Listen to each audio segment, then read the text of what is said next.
Hello, everyone, and welcome to the Run in the Paint recap. I'm Miles here with Joey. Today is now Tuesday, November 19th, coming off of another solid day of NBA action here to bring another week of recaps for you guys. Joey, how are you doing? Feeling good, feeling great. I'm not on many recaps, so it is phenomenal to be here right now. Yes, definitely excited to have you on. We've had Nick on for some, Jackson on for some. Glad to finally have Joey on.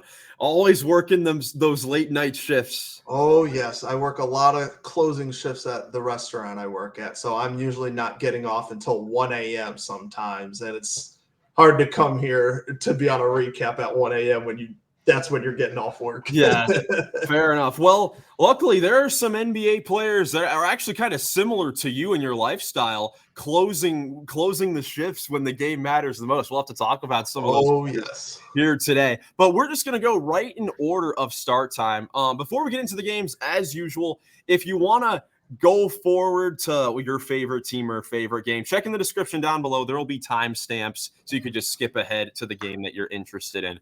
First game to go over, the Chicago Bulls and Detroit Pistons. This was a big team victory for the Bulls. They get the win over the Pistons, 122 to 112. And Joey, a lot of players for the Bulls were playing really solid, really the big three of Vucevic, Kobe White, and LaVine. But the big difference was Zach LaVine in the fourth quarter, hitting 6 3-pointers, including 5 in a row, that really extended their lead and prevented the Pistons every single time they tried to make a run. Bulls just got back in it with a 3 from Zach LaVine. It was an incredible performance by Vucevic and Levine, but yes, for sure Levine in the fourth quarter. I remember when we were I was looking up the stats, and I was like, oh man, he shot 7 for 14 from three. He shot really good. And then I saw 6 of them came in the fourth quarter. I'm like, okay, Levine, here we are. If you watch the podcast that we recorded earlier, I was talking about the Bulls, and I said I like Levine and Vucevic, and they were playing the way they are, and they're going to be great trade assets. This was such a good game for them to even boost their trade value more. Like, this was exactly what you want if you're a Bulls team. Like, obviously, if you want to compete in the East, you need these guys to play. But if you're like what we're thinking, use them for trade value. But either way, fantastic game by both of them. And yes, Kobe White as well. He's not going anywhere. He's the future for Chicago. No question about it. Looking at the numbers for this game, on the Detroit side of things, Cade Cunningham led the way once again. Very efficient, 26 points, 10 assists, 6 rebounds. He continues his spectacular play. Jalen Duren with a big game on the boards, had 22 rebounds, including 12 on the offensive glass.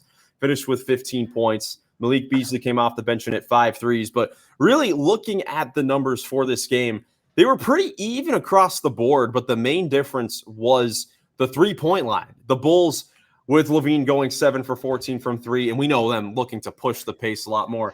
Bulls went 23 of 46 from deep, dead even 50%, lights out from beyond the three-point line. And those three guys, LaVine, Kobe White, and Vucevic, LaVine hit the 7, as you mentioned, Joey. Vucevic was 6 for 8 from 3, and Kobe White was 5 for 10. So 21 of the 23 triples for the Bulls came from that starting lineup, which is incredible. And even Williams and Giddey only made 3. So the big 3 for the Bulls, if you want to call them that, combined for 18 for 32 from 3. You're going to win a lot of games if you're shooting 50% from 3, regardless of how many threes you're shooting, but especially if you're hitting 23 threes. That is nuts. Great shooting night by them. Now, Detroit, it was a fantastic night for you two. That was a very close game. Detroit basketball is fun to watch now. Good job, JB.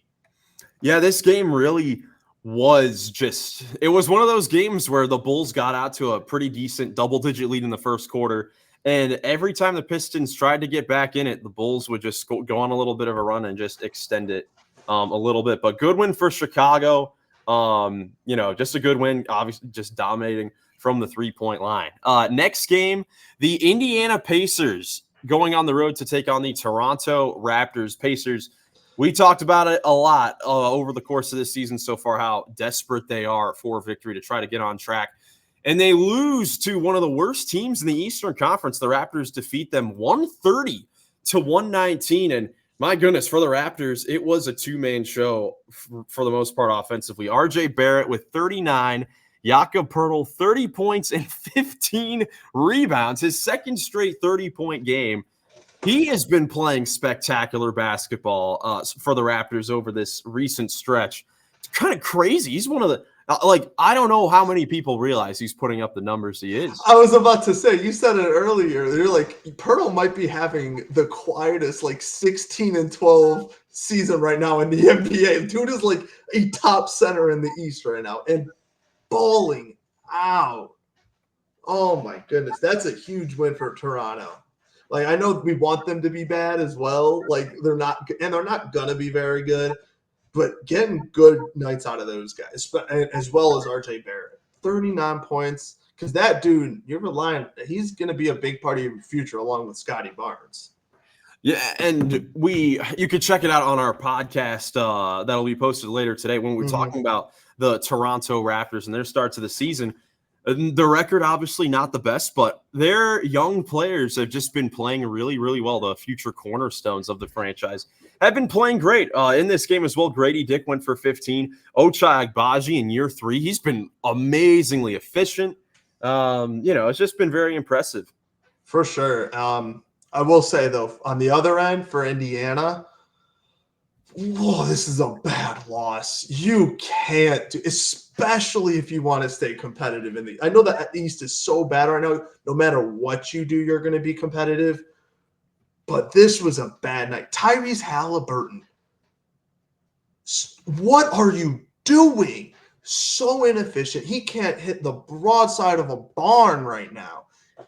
It is brutal to watch him right now. Yeah, there was a clip on social media going around of in the first quarter, he took a deep three from the top of the key, missed it. They got the offensive rebound. He fired again and hit all backboard from the top of the key. It was a shot clock violation. Not the greatest start for the season for him shooting the ball wise, but certainly important to mention that a big reason why Jakob Poeltl was able to go out is that Miles Turner missed this game due to a calf injury. So he was out for this one, and we already know the Pacers' big man situation. Both of their backup centers went out with season-ending injuries. So they started rookie Enrique Freeman at the 5, who's good, energetic player, rookie, but naturally like a 4 that can kind of rebound a little bit. He only played 19 minutes in this game, was a minus 18. They really played a heavy dose of Obi Toppin, Jarris Walker, and Siakam in there. Those 3, in there. But overall, just a solid win for Toronto. I mean, obviously a rough season so far record-wise, but they've been in so many close games. Good for them to get a win. You got to throw in a win with all those losses for the great fans up there in Toronto. For sure. It's going to be a long season. Being a Cleveland fan, we've had plenty of those where it's going to be a brutal season, but there is a future there, and you got to take the wins when you can. And enjoy it while you can. It's fun to watch. It's fun basketball to watch in Toronto so far. Next game we'll go to. Let's go to New York City for the Wizards and the Knicks. Don't have to spend too much time on this one. The Knicks easily disposed of the Wizards 134-106. Just a good team performance, good morale boost. Everyone for the Knicks really played solid on the offensive end. For the Wizards, Bob Carrington, 18 points. I just really like what the Wizards are doing here in a season where we know that they're looking to be, down in the lottery, down the lower end of the Eastern Conference, but comfortable with starting at some points and playing 3 rookies key minutes, throughout the season. That's kind of what it's about. And, Bob Carrington has been inefficient at some times, but then you get these good games that kind of show you the glimpse of the future a little bit. If you're getting blown out as the Wizards are, but Bob Carrington's dropping 18 points a night, that's solid. If you got such a young core that's looking really good, it's not going to translate to wins. The same thing I just said about the Cavs and dark times. We had a lot of rookies that you kind of just have to let them play and get those rusts off, or let them learn it. So what the Wizards are doing is perfectly fine. It's going to be rough, but good night for Bob Carrington and the rookie. Good job. But yeah, solid job by the Knicks as well. Double doubles out of your two top men. Efficient night for both of them. You can't ask for much. This is what you want as a Knicks fan, honestly. Crush the team that Yeah. you should be beating. Facts. And something key thing from this game, I think one of the big storylines with the Knicks so far this season has been the heavy minutes that the starters have played.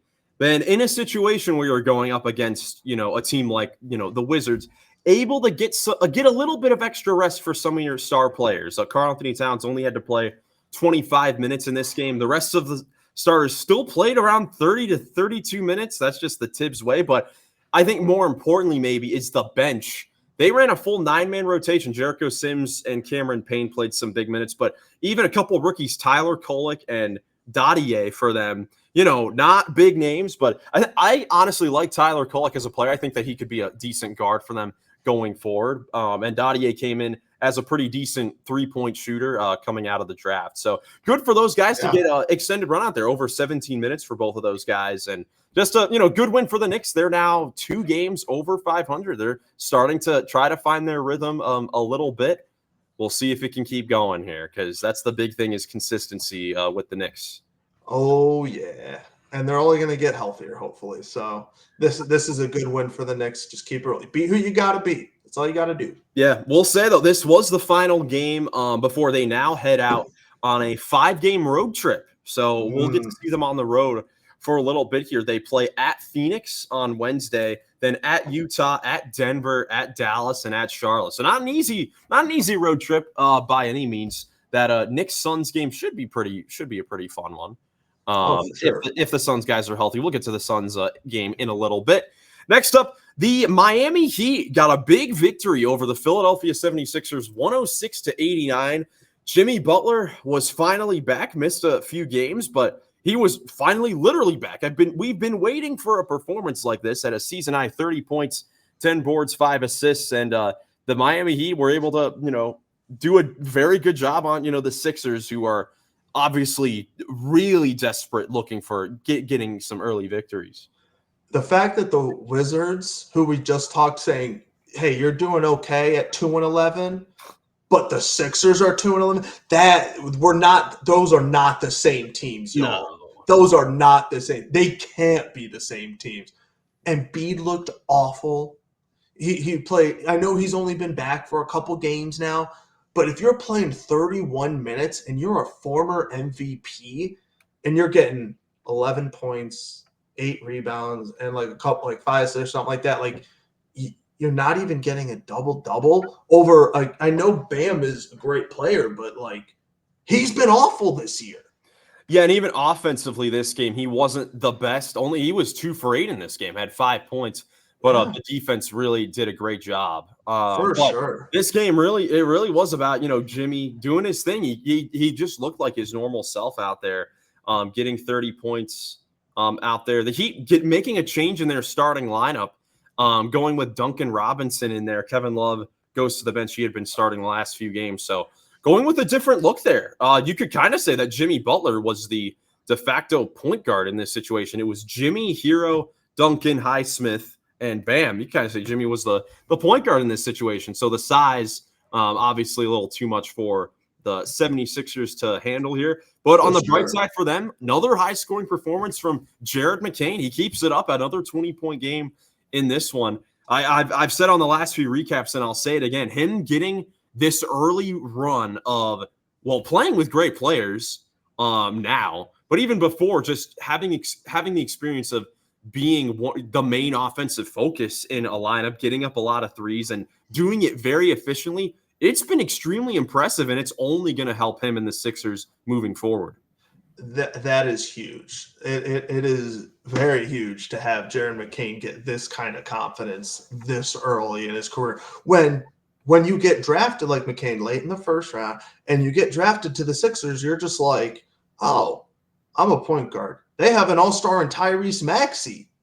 I can't wait to play with him and learn from him and Kyle Lowry, but as a first-round player, I'm not really going to be playing a whole lot. Tyrese Maxey comes down, they call on the Rook, and he's by the time he has been balling. It is a very good thing for Philadelphia. It's only going to be better when Maxey comes back, because if he starts slowly and then you bring McCain in, like, to get him back, like, that'll be perfect. Or when Maxey can finally get some rest and there's no drop off, or very little drop off compared to the big drop off and completely different styles of play that you had from Maxey to Kyle Lowry. Yeah, no question about it. I mean, the early experience, it's kind of similar to Tyrese Maxey actually in his rookie season. Had a game kind of similar to the Cavs game a little earlier, where Maxey got a lot of run, scored a lot of points, was a rotation player down the line, and now a top guard in the league and key player for their team. For the Sixers moving forward, their upcoming schedule, obviously now 2-11, like you said, can't really afford to lose too many more games this early into the season. They're going to need to try to get, Paul George and Joel Embiid going here with Maxey coming back. Obviously, Embiid, as you said, ramping up his activity, has gone against, well, really, let's see, in his 3 games so far, he's gone up against Karl-Anthony Towns, Bam Adebayo, and even on a lesser extent, Wendell Carter, who's still a good defensive center on a good defensive Orlando Magic team. But looking at the Sixers schedule here over the next 10 or so games, there's room for them to get back up in the standings a little bit, if you will. Their next game is at Memphis on Wednesday, then 3 straight home games against Brooklyn, the Clippers, and the Rockets, who have been playing well. Then at Detroit, at Charlotte, 2 straight against the Magic, and then at Chicago and at home against Charlotte. That takes you to December 20th. Obviously, some tough teams in there, but if you're the Sixers with these, star players, obviously hoping to get back up in the standings, you're going to have to make up for some of these losses by getting some wins that you're not supposed to get. Right away, that 3-game homestand you just said after they go out on the road to Memphis, because they're probably not going to beat Memphis because Memphis is balling. But I'm at least not predicting that. But with the 3-game homestand, Brooklyn, you got to win that one. That's a game that's like, Brooklyn's supposed to be bad, you're supposed to be good. That was the prediction going into this year. That's how it was last year. That's how it should be this year. If you lose that game, honestly, you might have to blow everything up. Because if you lose to Brooklyn at home, you're definitely not going to beat the Clippers or the Rockets. Best believe Sixer fans will be booing them. That Clippers game is going to be fun. Yeah. But if they do beat Brooklyn, they at least need to beat one of the other teams. If they go 2 out of 3 at home, I think they might be fine going into that rest of that 10-game stretch, and they'll be fine by December 20th, and then you'll probably see the Sixers that you might see for the rest of the year. But if they don't do good on that home stretch, that will be a killer. I truly think that might be a make or break for this team. I know it's this early in the season, but that's a good home stretch after such a rough start to the year that can completely either change your team season and the outlook on it, or just in front of the home fans, completely destroy their morale. Yeah. And Philly fans, they're going to let you hear it. Oh, no question. I mean, it's a golden opportunity for them to try to get back on the board and get some wins. I mean, through now 13 games being 2-11, crazy to think their 2 wins were both overtime wins. So they have not won a game in regulation yet this season. Unbelievable to think. But overall, just a great victory for the Miami Heat there. One that they desperately needed as well, because they've been a pretty up and down team so far this season. I was just going to say, I was like, as much as we're talking how bad of a loss this is to the Sixers and how they just really need to do it quickly, this was a huge morale boost for Miami. Like Jimmy Butler coming back and playing like Jimmy Butler again. Like, this is what you needed to get that confidence back. Absolutely. Moving on to the next game, a thriller between the Houston Rockets and the Milwaukee Bucks. This was a bit of a wild one. To start this game, Houston got out to a 16-3 lead. They were completely clamping up on the Bucks there. And the Bucks were really not able to get many things going. It was really Brook Lopez in the first quarter that started to get things going. Then throughout the second and third quarters, the other Bucks players were able to start to get it going. Damian Lillard was finally back in this one after his concussion. Bucks ended up taking a 14-point lead, so it was a 27-point turnaround. But then in the final moments of the game, or really the whole fourth quarter, the Rockets actually had the lead. They had a lead as large as 7 in the fourth quarter. But in the final minute of the game, Damian Lillard made a beautiful, tough layup with like 3-4 seconds to go, gave the Bucks a 1-point lead. And at the other end, the Rockets got it in. The Bucks had a foul to give. They gave the foul. Then with 1.8 remaining, Fred VanVleet was inbounding the basketball. Brooke Lopez, obviously a big height, difference. It wasn't him. It was Taurean Prince. Was it really? I thought I could have sworn. I swear it was Taurean Prince that was on Fred VanVleet. Was it really on that last play? I swear it was. That's what made it more infuriating. Okay, well, anyways, what ended up either way? The Rockets got a great play. There was miscommunication defensively for the Bucks, which is something we could say for a lot of the season, but not really this game. Actually, we'll get into some of the numbers later. But the pass was just a little bit off the mark. Şengün was wide open in the paint, right at the basket, but he just couldn't handle the pass. And beautiful, well-written play by the Houston Rockets and Ime Udoka. Fred VanVleet just a little too high. Yeah, I think it was Taurean Prince. You're right. Yeah, Prince. It was just enough to go over him. Watching this over, so you are right. It was Taurean. It was Taurean, and Fred VanVleet was obviously he was straight. He was kind of looking to his left a little bit, near the basket. Taurean Prince was on the other side on the right because he was guarding the 3-point line.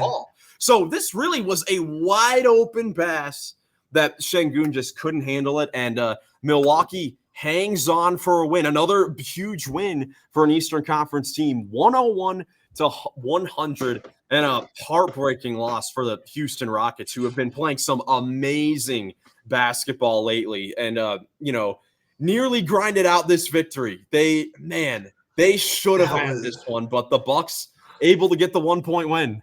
I share in our colleague Goglin's sentiment, where that was so upsetting to watch. That was gut-wrenching because you couldn't get more open. Shout out AJ Green and Gary Trent, both guarding the corner, man. That left Alperen Şengün wide open. And then it was genius because it threw Fred VanVleet off and he made a terrible pass. Yeah, two guys went to the corner. Giannis stayed on the one dude line, stayed on the ball, and Şengün was just wide open, but ended up not really working out here. But I will say, in the Rockets' defense, that's a good one to lose. If there is any game to lose, you're losing to an Eastern Conference team where you only play them once a year. It's not like if you're playing at a rivals, like a division opponents at their home, you got to see them a couple more. You got to see them at least one more time. And they're going to let you hear it, and then that worries you. But you only play one time against the Bucks. The Bucks are supposed to be a good team, even though they're obviously not playing right now. This was a huge win for them. But this is honestly, if I'm the Rockets, you're 10-5 now. Amazing. You're fine with this one. I think it's a frustrating loss, but you're fine. Any Rockets fan would be pleased with a 10-5 start through 15 games. And that's what we have right now. They had won their last 5 games, capped off by a 36-point win in Chicago where they scored 143 points. This game, it definitely goes back down to earth. It seemed like everyone had it going offensively in the Chicago game. This game, not so much. Despite this is crazy that they were even, in this game with these sort of offensive numbers. As a team, they shot just 40% from the field. No starter shot 40% from the field. No starter shot 40%. Dylan Brooks was 2 for 8. Jabari Smith 1 for 4. Şengün 8 for 21 for 38%. Jalen Green 9 for 24, and Fred 9 for 23. It's unbelievable. A bad shooting night on a cold day in Milwaukee. You're playing in Houston. You're not going to be in Milwaukee every night. This is a game where it's like, hey, bad shooting night. This is why I'm in Houston. I'm not used to the cold. We're fine. But I will say, again, good. If you're going to call anything a good loss, I think this is a good loss because this is a team that should be a contender in the East that you lost by 1 to them. And So, played great. Played great while shooting awful. And it was once again because of their defense. I mean, again, it's the bench little tandem there of Amin Thompson and Tari Eason that just, man, every time these two step on the court, it is so much fun to watch defensively because they just cause havoc out there. This game, they combined for 19 points and 21 rebounds. They're so that is incredible. insane. On the Bucks side of things, again, big win for them. I mean, we're Huge. talking about all these teams that need to pick up, big victories. Bucks all of a sudden are now 5-9 on the season, I believe. Yeah. And just a big win for them. They win a game. Brooke Lopez had the big first quarter, finishes with 27 points and 10 rebounds, was 5 for 8 from 3. Damian Lillard hit the game-winning shot despite not shooting all that well. He finished with 18 and 10. And Giannis had 8 turnovers in this one. And a lot of them, most of these were, the Rockets defense did a good job, but some of these were kind of careless plays by Giannis, just throwing the ball, just bad passes, losing the ball because some Rockets are there. Good to see Gary Trent have a good game off the bench. He was 4 of 6 from 3, but overall, just a huge win for the Bucks. This was just a great game, just a great game. This was a really good game. If you watched it, you would have enjoyed it. Like you said. Unfortunate last play for the Rockets because the Rockets should have won that. However, fantastic finish by Dame Lillard. And the play right before that, Giannis had an incredible block. He saved the game because they could have gone up by 3 instead of only 1. And then Dame, instead of getting a nice finish in the lane, he might have had to take a tough 3. Right. Completely changes the game. Giannis, 8 turnovers, but he does make the play that they need. So, again, huge confidence boost until your team is all healthy and that chemistry is still gelling. And until Doc Rivers gets fired, just pick up a win where you can. Yeah. For the Rockets, they'll now head back home for a 3-game homestand against Indiana and 2 straight against Portland. So they've got a chance to, get back in the win column. And they're a team that, in the group that they've been placed in the NBA Cup, we'll get into the NBA Cup a little more in depth on the next full podcast episode. But they already beat the Clippers by 21 points. You play the Blazers at home, then at Minnesota, at Sacramento. Now those could be 2 tough games, but I think that the NBA Cup is something that the Houston Rockets should try to go for. I think it'd be a good goal for them to set this year. I agree. It was the same thing when, last year, wasn't the Lakers and Pacers or something like that? Yeah, that was the Pacers made the conference finals last year. Yeah. After having a terrible regular season, but they made that NBA Cup finals. Yeah, the Lakers made, but you need to go for it. That's such a huge confidence boost to these young guys. Yeah, we just talked about the Pacers and they're not having a great year to start, but they're so young. That confidence boost propelled them to get that experience for the conference finals. If you go for it, I don't know if they're going to come out on top of the Minnesota, but you could get a wild card spot, and that would be huge. Yeah, they could be the wild card. They could very well could be the wild card. Just getting in like a tournament style, it's like a playoff style. It's like the play-ins. It's so you just need that experience to build up. Yeah, they're on the right track. Goglin's turned me into a low-key Rockets fan, so I am always rooting for the Houston Rockets right now. Hey, I have been too. I've been saying on all these recaps when they've been winning, I'm like, if there's a team to watch on League Pass, it is the Houston Rockets. Must watch. Yeah, absolutely. Final thing on the Bucks before we move on to the next game. Another look at the schedules. I think that it's a good thing to kind of look ahead at some schedules because with teams like the Bucks that are getting off to slow starts, a lot of that can be attributed to the schedule and the teams that are playing. Like we mentioned during the full podcast episode, they've already had 2 games against the Cavaliers and the Celtics, the 2 best teams in the Eastern Conference. Already have played the Knicks. They've played the Grizzlies, who have been looking really good. And they've been playing those teams pretty well, besides the Memphis game.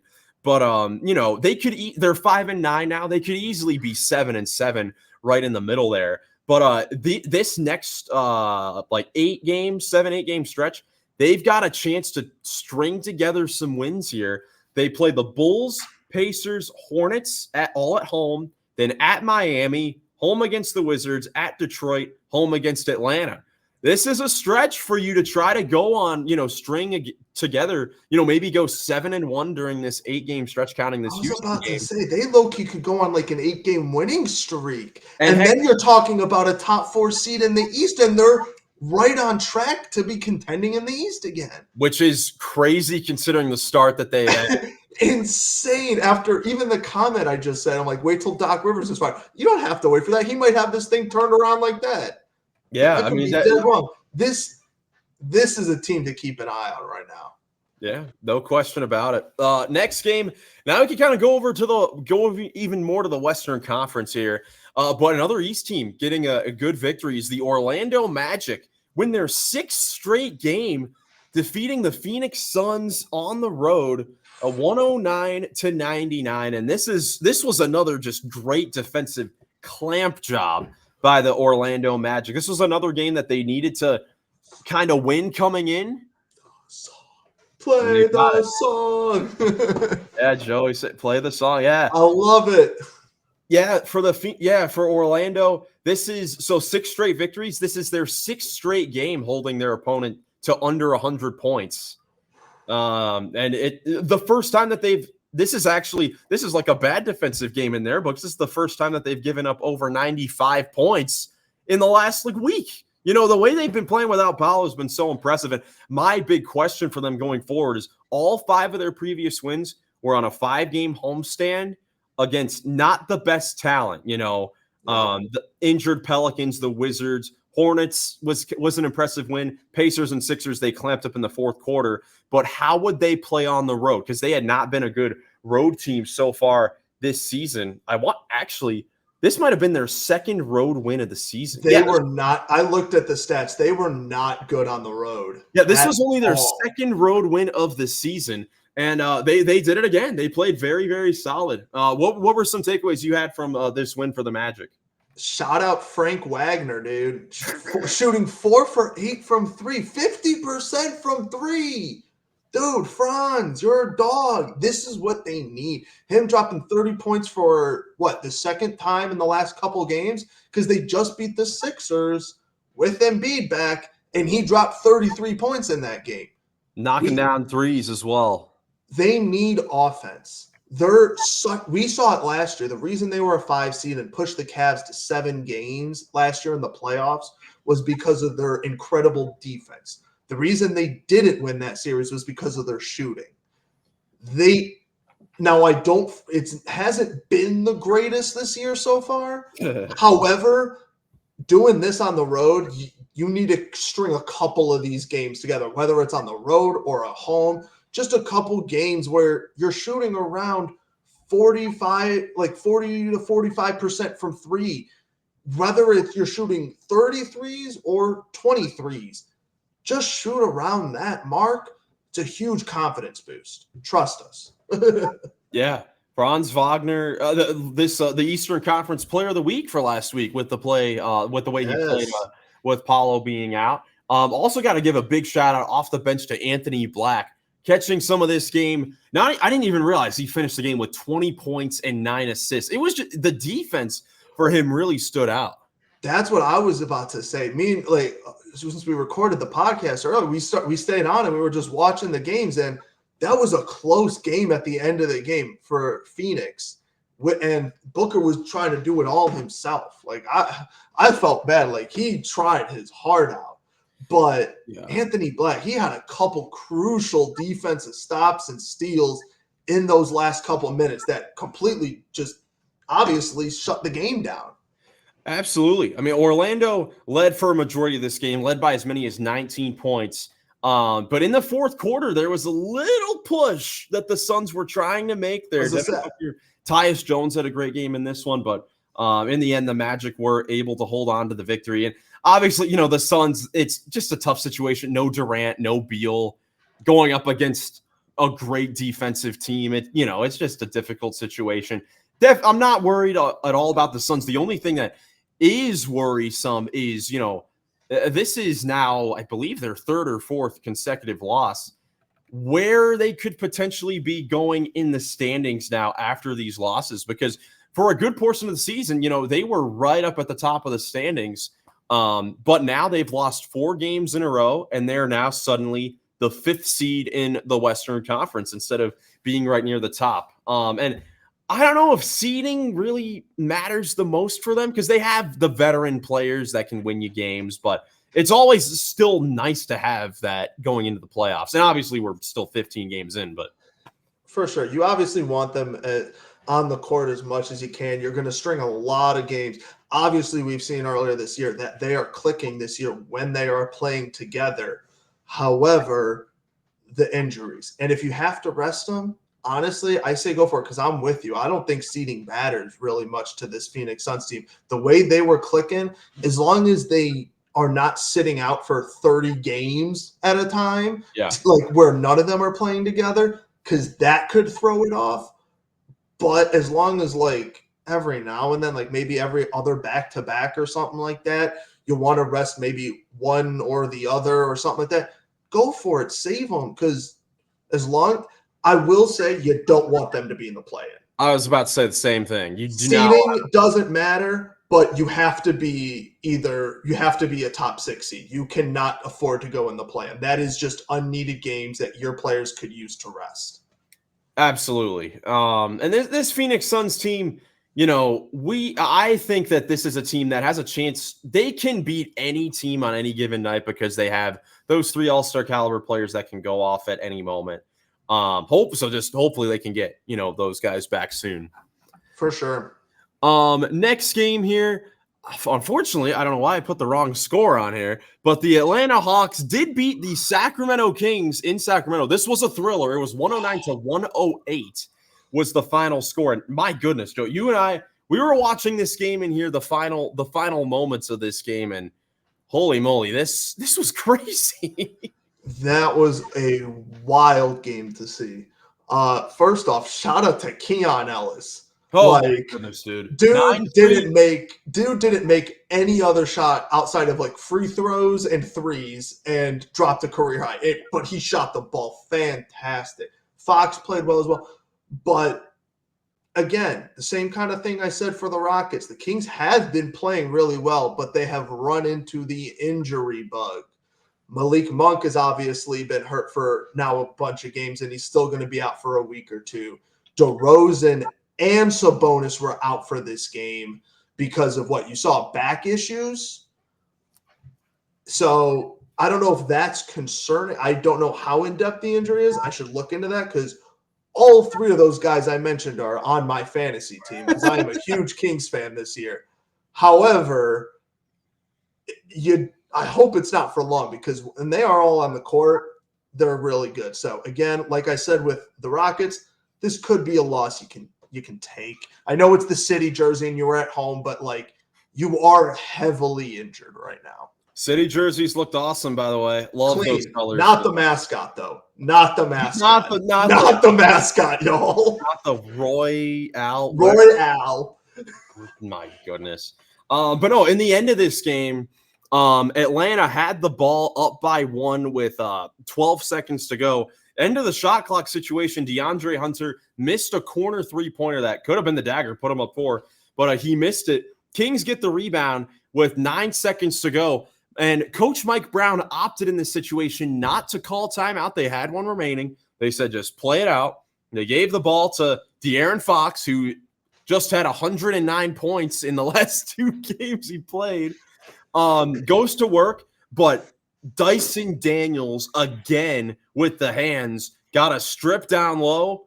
When Fox went to turn and shoot his patented, little fadeaway bank shot, and the Hawks win the game off of a Dyson Daniels strip. It's almost just perfect. How else would the game end? That was an incredible stop by Dyson. He is early candidate for like one of the guard spots for an All-NBA defensive team right there already.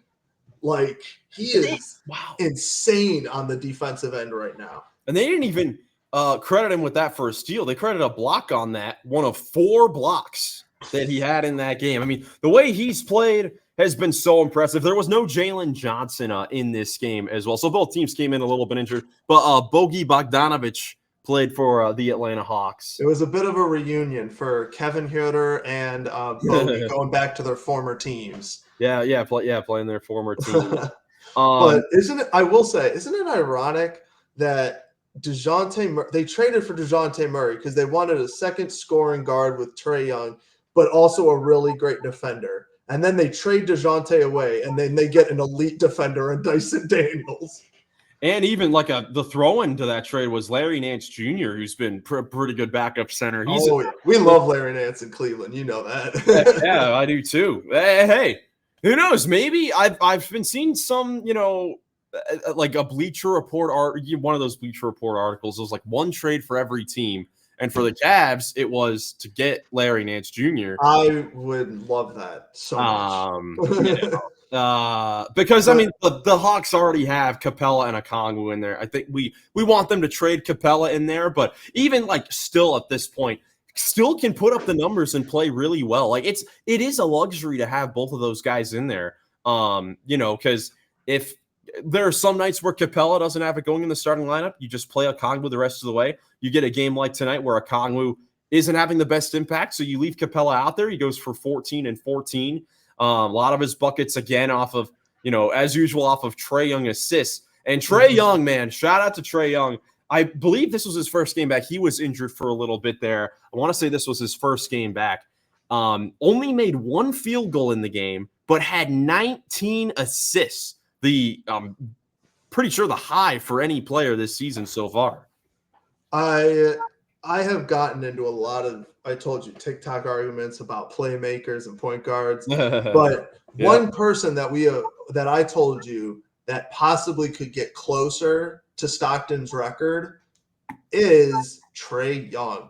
Man came into the league as a playmaker, and he is still continuing. 19 as assists is absolutely insane. How many turnovers, by the way?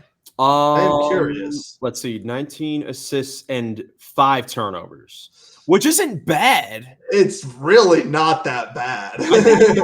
In the first half, it was a 13-1 type thing. I think in the second half, the Kings put Keon Ellis on him a little bit to try to slow him down. But this was a really good win for the Hawks. This shows that even if Trae Young doesn't have it going, you can still beat a really good team. Because if he doesn't have it going, the way he play makes, Trae Young is still going to be as effective. That's why he's one of the best guards in the league, because he is still effective when he can't shoot the ball. And we even saw when Trae Young was injured, now they're 3-1 in their last 4 games, but they got the big win in Boston without Trae Young in there. Also beat the Wizards, both of those NBA Cup games. So good stretch for the Hawks, 3-1. See how it keeps on going. We'll see, because now they're now back to just 1 game below 500 now, 7-8. Next couple games they play at Golden State and at Chicago, also for the NBA Cup. Final game here. No, what did you want to say, Joey? I was about to say that Golden State one and Chicago one is going to be tough, because even though Chicago's record ain't good, they've been pretty competitive. So those are going to be tough games. They'll push the pace for sure. Final game, another thriller, saving all the thrillers for last year. The LA Clippers hold on to beat the Golden State Warriors 102-99, giving the Warriors just their 3rd loss of the season. The Clippers, Joey, you were able to catch a lot of this game. Mm-hmm. How would you describe this win for the Clippers? This was obviously a great win in front of the home fans and all that stuff. I saw Steve Ballmer going absolutely ballistic on the sidelines. Love that man. Second favorite owner in the NBA. But that was a great game. Huge shout out to James Harden hitting the 3 and passing passing Ray Allen. So now he only trails Steph Curry. There was a very nice moment of them hugging and embracing right after he passed Ray Allen. So shout out to the 2 best 3-point scorers in NBA history going at it last night. Yeah, certainly special.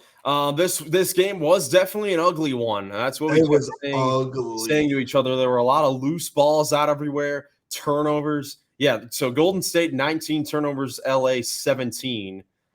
The ball was just ricocheting all over the place. I don't know what it was, but it was going crazy. Even the last play, you can go down to the last play that we saw where, oh my gosh. or you can even go back to the last like couple plays because it was a quick basket by the Warriors, and then the Clippers go on the other end.